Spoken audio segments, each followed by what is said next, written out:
Si, comme moi, vous vous êtes déjà retrouvé à devoir intégrer des tonnes de sous-titres dans vos shorts ou vos vidéos longues, et que vous souhaitez le faire le plus rapidement possible et avec un minimum d'effort, alors cette vidéo est faite pour vous.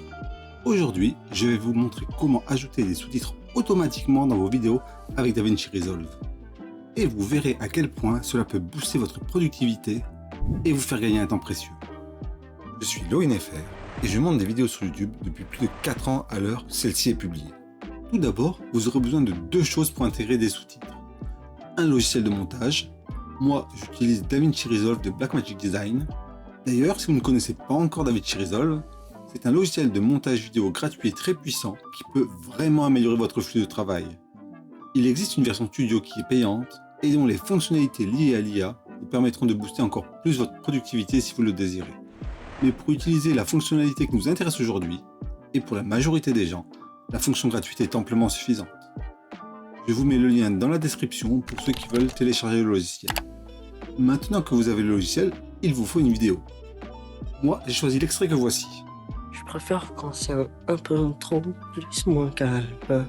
Il s'agit du film Astérix Obélix Mission Cléopâtre. Sans le sous-titrage automatique, nous étions obligés d'aller dans la catégorie Effets, puis dans les titres, et de prendre soit un texte plus, soit un texte normal, intégrer à la timeline, afin d'intégrer notre sous-titre. Comme ceci.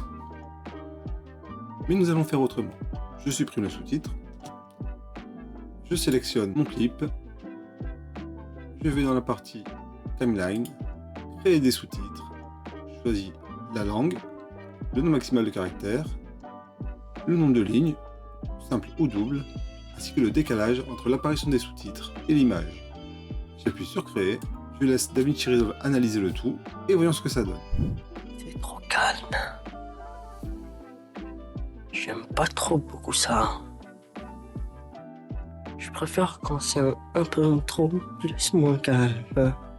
Et voilà, on voit que le résultat est tout à fait satisfaisant. Si je clique sur ma piste de sous-titres, je peux voir dans l'inspecteur les différents sous-titres qui apparaissent.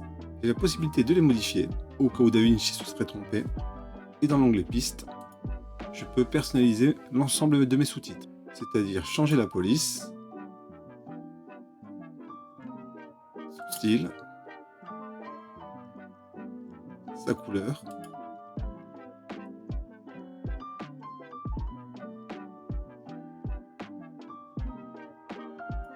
on va rester en blanc, sa taille, l'interlignage si vous avez plusieurs lignes, son alignement, la couleur de contour si vous voulez du contour. Imaginons, hop, on met un petit contour rouge sur lequel on va augmenter la taille de ce contour sur l'extérieur. On peut jouer également sur sa position.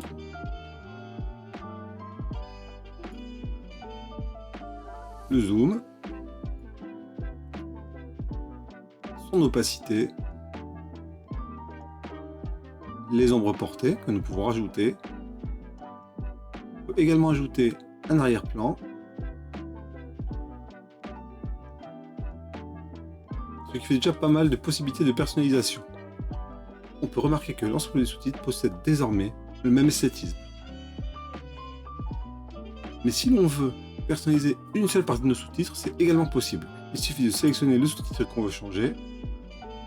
Dans la partie sous-titres, on le voit ici, je clique sur sous-titres personnalisés et là je peux faire quasiment les mêmes réglages uniquement pour cette partie-là. Imaginons que nous changions la taille et la police juste de cette partie-là.